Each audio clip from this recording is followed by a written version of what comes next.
Hello dear student. तो आज मैं आपको बताने जा रहा हूँ क्वेश्चन नंबर 2। मैंने जैसे फार्मास्यूटिक सेकंड का बताया था क्वेश्चन नंबर 1, और मैंने बोला भी था कि डेली मैं एक एक क्वेश्चन सॉल्व करूँगा। तो आज जो मैंने लॉन्ग में आपको क्वेश्चन बताया था वो क्वेश्चन था, क्या था आपका क्वेश्चन लॉन्ग में? Question number 2। कल मैंने जो पोसोलॉजी था उससे रिलेटेड सारा कुछ एक्सप्लेन कर दिया था। अब आपका नेक्स्ट क्वेश्चन आ जाता है क्वेश्चन नंबर 2। क्वेश्चन नंबर 2 में आपका classify solid dosage form and write solid dosage form, write and advantage and disadvantage of powder। ठीक है, इसमें आपको बताना है कि सॉलिड डोजेज फॉर्म क्या होती हैं। ठीक है, उसके बाद उसमें पाउडर को बताना है, पाउडर की डिफिनेशन देनी है, उसके बाद एडवांटेज डिसएडवांटेज आपको बताने हैं और पाउडर का क्लासिफिकेशन बताना है। तो आइए स्टार्ट कर लेते हैं सॉलिड डोजेज फॉर्म से। तो इसमें दिया है क्लासीफाई सॉलिड डोजेज फॉर्म।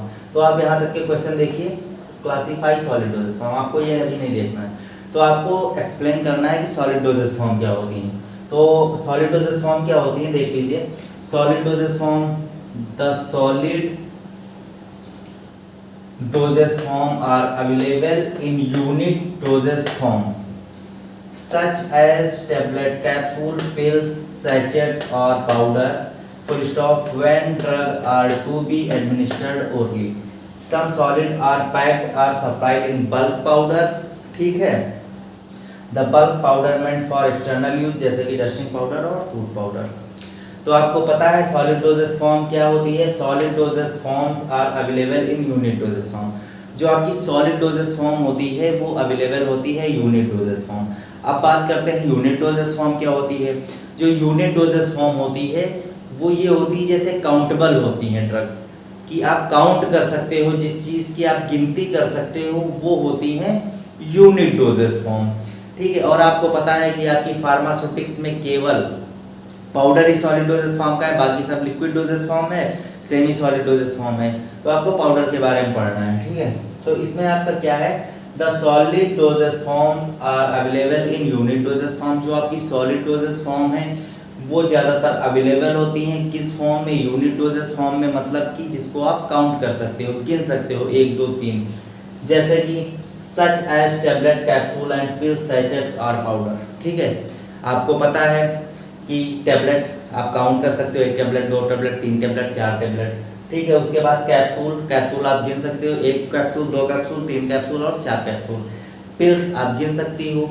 ठीक है, पिल्स क्या होती है, बहुत छोटी जो वाली टैबलेट्स होती हैं जैसे कॉन्ट्रासेप्टिव पिल्स होती हैं वो वाली। ठीक है, सैचेट्स आप गिन सकते हो, आपके पास कितने सैचेट्स हैं, और पाउडर। ठीक है, When drug are to be administered orally। ठीक है, ये ड्रग आप orally एडमिनिस्टर्ड करा सकते हो। कुछ सम ड्रग्स होती हैं जो बल्क पाउडर में क्या की जाती हैं, दी जाती हैं। ठीक है, और सप्लाई की जाती हैं, और दूसरी चीज़ वो एक्सटर्नल यूज़ की जाती हैं। जैसे आपका डस्टिंग पाउडर हुआ, ये सॉलिड डोजेज फॉर्म में ही आता है, लेकिन आप इसको इंटरनली तो अप्लाई नहीं कर सकते, आप इसको स्किन पे ही अप्लाई करोगे एक्सटर्नली। डस्टिंग पाउडर जैसे टूथपेस्ट है, आप क्या करते हो, टूथपेस्ट करते हो, जो सॉलिड वाला आता है आपका कोलगेट, वो पाउडर फॉर्म में ही अवेलेबल होता है।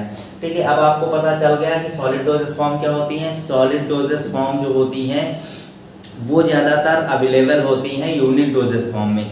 यूनिट डोजेज फॉर्म क्या होती हैं, यूनिट डोजेज वो डोजेज फॉर्म होती हैं जिनकी हम गिनती कर सकते हैं, जैसे कि आपकी टैबलेट हो गया, कैप्सूल हो गया, पिल्स हो गई, सैचेट्स हो गए। ठीक है, आप इनको क्या करते हो, ओरली लेते हो। लेकिन जैसे कि आप जो पाउडर होता है वो भी एक सॉलिड डोजेज फॉर्म है, लेकिन इसकी सप्लाई आप बल्क फॉर्म में करते हो। और इनका यूज़ कैसे होता है, आप इनको इंटरनली नहीं यूज़ करते हो, आप इसको एक्सटर्नली अप्लाई करते हो स्किन पे, सरफेस पे। टूथपेस्ट है वो भी आप क्या करते हो, एक्सटर्नली अप्लाई करते हो, उसके बाद रिमूव कर देते हो बॉडी से। तो इसके बाद अब देख लेते हैं पाउडर। इसके बाद है and right advantage and disadvantage of powder. अब इसके बाद इसमें पाउडर की डिफिनेशन आप पढ़ेंगे कि पाउडर क्या होता है, उसके एडवांटेज और डिसएडवांटेज के बारे में आपको बताएंगे। ठीक है, और छोटा सा क्लासिफिकेशन भी बताएंगे। तो आइए देख लेते हैं पाउडर।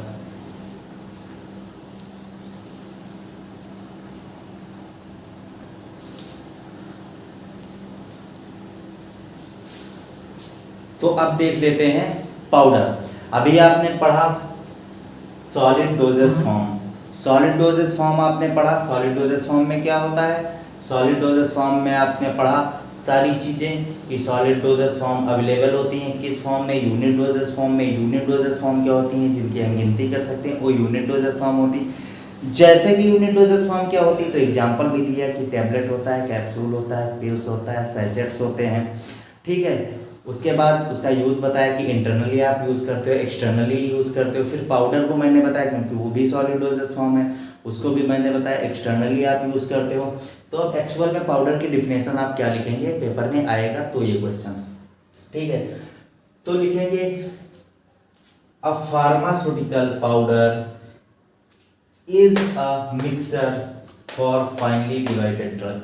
आपको पता है कि कोई भी चीज़ जैसे कि टैबलेट ही है, अगर वो सॉलिड फॉर्म में है, मतलब यूनिट डोजेस फॉर्म में है, एक टैबलेट बनी हुई है, अगर हम उसका पाउडर बनाएंगे तो उसके लिए आपको क्या करना पड़ेगा, उसको पेस्टल मोटार में आप डालेंगे और उसको तोड़ देंगे, मतलब वो बड़े पार्टिकल्स से उसको छोटे छोटे पार्टिकल्स में तोड़ देंगे। जो छोटा छोटा पार्टिकल्स में तोड़ देंगे उसी को हम क्या कहते हैं, पाउडर। जैसे कि अब हम आपको बताते हैं एक एग्जाम्पल के रूप में, ठीक है, कि कैसे आप ड्रग कह सकते हो इसको, ठीक, पाउडर। जैसे कि ये आपकी कोई टेबलेट है कोई टेबलेट, पैरासीटामॉल 450 ले लेते हैं, इसको मान लेते हैं, ये बड़ी है, लेकिन अगर इसको हमें पाउडर फॉर्म में कन्वर्ट करना है, इसको पाउडर बनाना है, तो हमें क्या करना पड़ेगा, इसके पार्टिकल साइज को क्या करना पड़ेगा, छोटा करना पड़ेगा। तो जब हम इसको छोटे छोटे पार्टिकल्स में तोड़ देंगे, ठीक है, तो ये जो फॉर्म बनेगी, तो ये रहेगी सॉलिड डोजेस फॉर्म, लेकिन ये कन्वर्ट हो जाएगा पाउडर में। मतलब कि अगर सीधी लैंग्वेज में बताया जाए तो किसी बड़े पार्टिकल्स को छोटे छोटे पार्टिकल्स में तोड़ना आपका क्या कहलाता है, पाउडर कहलाता है। ओके, तो देख लीजिए, a pharmaceutical powder is a mixture of finely divided drug. जो आपका फार्मास्यूटिकल पाउडर होता है वो फाइनली डिवाइडेड ड्रग का एक मिक्सचर होता है, ठीक है। फिर दूसरा पॉइंट है they are available in crystalline and amorphous form, ठीक है। ये आपका अवेलेबल किस किस फॉर्म में होता है, ये अवेलेबल आपका क्रिस्टलाइन क्रिस्टल फॉर्म में और एमॉर्फस फॉर्म में आपका अवेलेबल होता है, जो आपका पाउडर होता है। फिर थर्ड आप देख लेते हैं, it used in external and internal part of the body. आपको पता है जो पाउडर होता है वो आप इंटरनली भी यूज़ कर सकते हो, आप एक्सटर्नली भी यूज़ कर सकते हो, अकॉर्डिंग टू सिचुएशन आप किस लिए आप यूज़ कर रहे हो।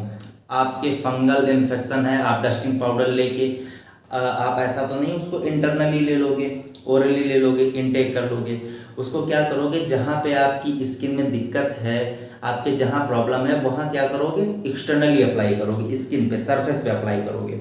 लेकिन जैसे आप कोई सप्लीमेंट लेते हो, ठीक है, रसना लेते हो, कुछ खाने पीने वाला चीज़ लेते हो, प्रोटीन शेक लेते हो आप, ठीक है, तो अगर वो पाउडर फॉर्म में है तो उसको आप एक्सटर्नली नहीं अप्लाई करोगे, वो आप इंटरनली लोगे, ओरली लोगे, ठीक है। तो इसीलिए लिखा है it used in external and internal part of the body, मतलब आप एक्सटर्नली भी आप इसको ले सकते हो और इंटरनली भी आप इसको ले सकते हो। अब बात कर लेते हैं जो मेन है एडवांटेज और डिसएडवांटेज। अब इसके मैं बताऊंगा आपको डिसएडवांटेज और एडवांटेज क्या क्या होते हैं। पढ़ लिया आपने सॉलिड डोजेस फॉर्म क्या होती हैं, दूसरा आपने पढ़ लिया पाउडर क्या होता है। अब नेक्स्ट आप पढ़ेंगे कि इसके एडवांटेज और डिसएडवांटेज क्या होते हैं। आइए देख लेते हैं।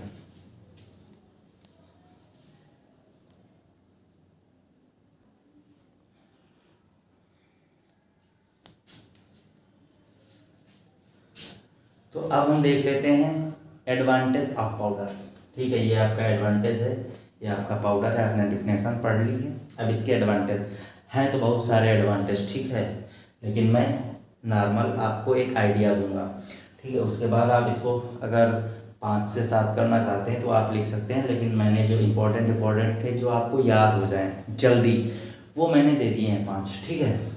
तो पहला जो एडवांटेज और डिसएडवांटेज का मतलब क्या अच्छाइयाँ हैं और क्या बुराइयाँ हैं। कोई इंसान भी होता है उसकी अच्छाइयाँ भी होती, बुराइयाँ भी होती। कोई सामान लेते हैं उसके कुछ पॉजिटिव पॉइंट्स भी होते हैं और कुछ नेगेटिव पॉइंट्स भी होते हैं। तो पाउडर के कुछ एडवांटेज जो अच्छाइयाँ हैं वो मैं आपको एक्सप्लेन कर दे रहा हूँ। Powder are more stable than liquid dosage form. जो पाउडर होता है वो मोर स्टेबल होता है than liquid dosage form. Liquid dosage form क्या होता है, जल्दी ख़राब हो जाती हैं, ज़्यादा समय तक हम उनको रख नहीं सकते। लेकिन जो सॉलिड डोजेस फॉर्म होती है वो क्या होती है, उसके मुकाबले ज़्यादा स्टेबल होती है, क्योंकि जो लिक्विड डोजेस फॉर्म होती है वो वाटर में प्रिपरेशन की जाती है, जिसकी वजह से उसमें माइक्रोबियल कंटामिनेशन हो जाता है। तो ये पाउडर और मोर stable than liquid dosage form, जो पाउडर है वो ज़्यादा स्टेबल होता है देन लिक्विड डोजेस फॉर्म के। फिर नेक्स्ट आपका है the onset of action of powder drug is rapid as compare to solid dosage form. ठीक है, तो आपको पता होगा जो पाउडर होता है वो रैपिड एक्शन शो करता है। आपको कोई प्रॉब्लम है, आपने पाउडर फॉर्म में कोई ड्रग इनटेक की, तो वो रैपिड एक्शन शो करती है। क्यों शो करती है, क्योंकि अगर आपको मान लिया कोई बीमारी है, ठीक है, और आप कोई टेबलेट ले रहे हो, तो टेबलेट पहले जाएगी तो क्या होगी, ब्रेक होगी, देन एब्जॉर्ब होगी। ठीक है, इसमें क्या है, आपने पाउडर फॉर्म में इनटेक किया तो आपको जो है तोड़ने की नहीं ज़रूरत है। जो तोड़ने वाला टाइम होता है, जो ब्रेक होती है आपकी टेबलेट, तो वो वाला टाइम जो है बच जाता है पाउडर में, तो जल्दी रिस्पॉन्स देता है एज़ कम्पेयर टू जो आपका सॉलिड डोजेस फॉर्म में, यूनिट डोजेस फॉर्म में। ठीक है, तो पाउडर आपका ये भी है कि आपने पाउडर फॉर्म में अगर कोई ड्रग ली है तो उसका एक्शन ज़्यादा अच्छा होगा अदर सॉलिड डोजेस फॉर्म के मुकाबले। फिर नेक्स्ट आपका एडवांटेज है smaller childrens patient they can easily take powder drug. आपको मैंने बहुत बार बताया हुआ है कि जो बूढ़े पेशेंट होते हैं और जो छोटे बच्चे होते हैं, इनको दवाई देने में बहुत आसानी होती है। जब हम लोग भी छोटे थे तो क्या होता था, डॉक्टर के पास जब जाते थे तो सारी टेबलेट क्या करता था, वो पेस्टल मोटार में पाउडर फॉर्म में कन्वर्ट करके पुड़िया बना के देता था, और घर में मम्मियाँ क्या करती थी, चम्मच में उसको डाल के पानी में उसमें शुगर डाल के पिला देती थी, ऐसा करती थी। तो वही है कि जो छोटे बच्चे होते हैं और बूढ़े बच्चे होते हैं, उनको जो पाउडर ड्रग होती है वो देने में आसानी होती है। नेक्स्ट इजी टू सॉलो, आपको पता है बहुत इजी होती है खाने में, पानी में डाला, घोला और पी गए, या फिर ऐसे फाँक के पानी पी गए तब भी आप अंदर चला गया। गुड केमिकल स्टेबिलिटी, ये बहुत इनकी जो केमिकल स्टेबिलिटी होती है बहुत अच्छी होती है। ठीक है, ये रिएक्ट करके कोई इनकम्पेटिबिलिटी कॉज नहीं करते हैं। तो ये रहे इसके एडवांटेज। पहला एडवांटेज, ये पाउडर जो ड्रग होती है वो as compare to liquid dosage form के मुकाबले ज़्यादा स्टेबल होती है, ऑनसेट एक्शन प्रोड्यूस करती है as compare to other solid dosage form के।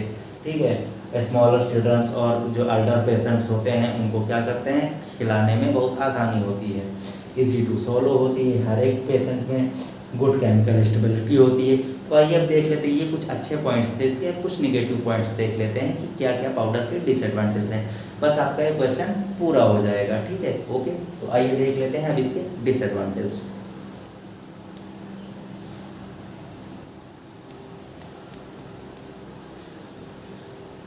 तो अब देख लेते हैं इसके डिसएडवांटेज। अभी तक आपने एडवांटेज देखा, अब इसके डिसएडवांटेज देख लीजिए। डिसएडवांटेज कौन कौन से हैं, बहुत सारे हैं, आप मेनली 4 देख लीजिए। ठीक है, आप अपने हिसाब से अच्छे से पढ़ लीजिएगा। Drug having bitter in taste, आपको पता है कि टैबलेट आपको दोगे, कोई देगा, आप इजीली मुंह में रखे, पानी डाले और इनटेक कर लिए, कोई दिक्कत नहीं। आपको उसका टेस्ट नहीं मालूम देगा, 0.1% मालूम दे तो ठीक है, अदरवाइज़ आपको कड़वी नहीं लगती। फ्लेवर्स भी बहुत सारे आते हैं। लेकिन पाउडर में क्या दिक्कत है कि वो पाउडर फॉर्म में ड्रग होती है, तो जैसे आप मुंह में डालते हो उस ड्रग को, तो वो क्या करती है, वो सरफेस बहुत कवर करती है, जिसकी वजह से आपके पूरे माउथ में फैलने की वजह से वो बहुत तीखी लगती है, बिटर इन टेस्ट। ठीक है, तो जिसकी वजह से कभी कभी क्या होता है, पेशेंट्स वोमिट कर देता है।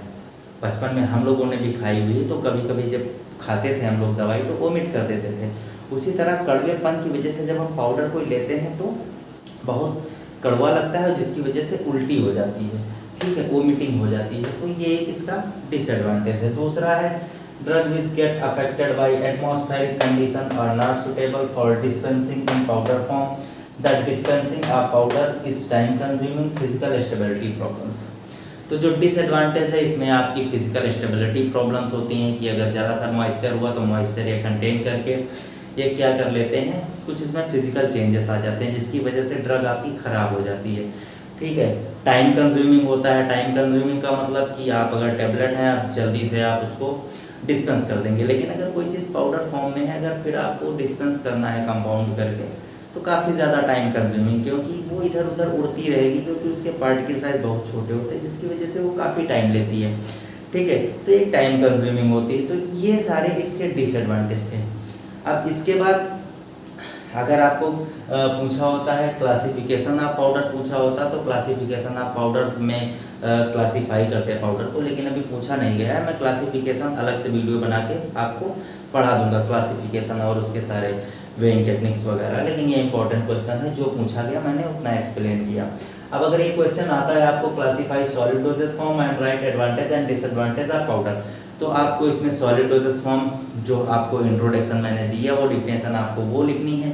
देन आपको क्या करना है, पाउडर की डिफिनेशन लिखनी है, वो जो 3 पॉइंट लिखे थे वो लिखना है। उसके बाद देन आपको क्या लिखना है, उसके बाद आप पाउडर के एडवांटेज लिखेंगे और फिर आपके डिसएडवांटेज जो है वो लिखेंगे। तो इस तरह आपका ये लॉन्ग क्वेश्चन हो जाएगा। इससे कम लिखेंगे तो आपको नंबर नहीं मिलेंगे। लॉन्ग मतलब लॉन्ग होता है 2.5 से 3 पेज आपको लिखना होता है, तो इतना आप लिखेंगे तभी आप नंबर पाएंगे, अदरवाइज नहीं पाएंगे। तो हर एक चीज़ पढ़ना, जितना क्वेश्चन में पूछा गया उतना ज़्यादा से ज़्यादा एक्सप्लेन करने की कोशिश करना। अब हम कल जो क्वेश्चन देखेंगे वो क्वेश्चन नंबर 3 होगा लॉन्ग का। ठीक है, 15 क्वेश्चन आपके टोटल हैं, जिसमें मैंने 2 आज कंप्लीट कर दिए। अब आपके बचे हैं 13 क्वेश्चन, जो कि मैं 13 डेज में कवर कर लूँगा। डेली आप एक क्वेश्चन पढ़िए, कोई दिक्कत नहीं होगी। Okay, thank you very much.